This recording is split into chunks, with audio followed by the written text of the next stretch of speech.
দেশের আর্থসামাজিক উন্নয়নের সমবায়কে কাজে লাগানোর জন্য সকলের প্রতি আহ্বান জানিয়েছেন প্রধানমন্ত্রী শেখ হাসিনা।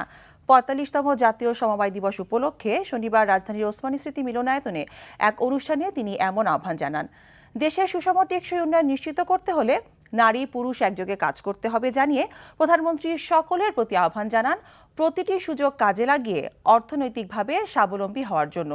ক্ষুদ্র ঋণ বিতরণের ক্ষেত্রে অনিয়ম হয়েছিল একথা উল্লেখ করে তিনি ক্ষুদ্র সঞ্চয়ের জন্য সরকারের দেয়া বিশেষ সুবিধার ক্ষেত্রে যেন অতীতের মতো অনিয়ম না হয় সেজন্য সংশ্লিষ্টদের সতর্ক থাকার তাগিদ দেন।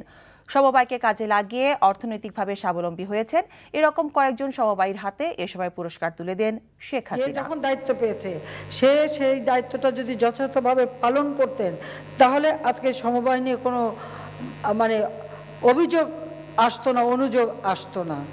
দুঃখজনক হলো যে ঠিকভাবে সবসময় এটাকে ব্যবহার করা হয়নি। যে যেখানে দায়িত্বে থাকবেন অন্তত ওটাকে ওই সোনার ডিম পাড়া হাঁসের মতো একদিনে পেট কেটে সব সোনার ডিম বের করার চেষ্টা না করে এটাকে বরং লালন পালন করে এটাকে যথাযথভাবে কাজে লাগিয়ে আর্থসামাজিক উন্নতিটা যাতে হয় সেদিকে বিশেষভাবে আপনারা নিবেদিত প্রাণ হয়ে কাজ করবেন।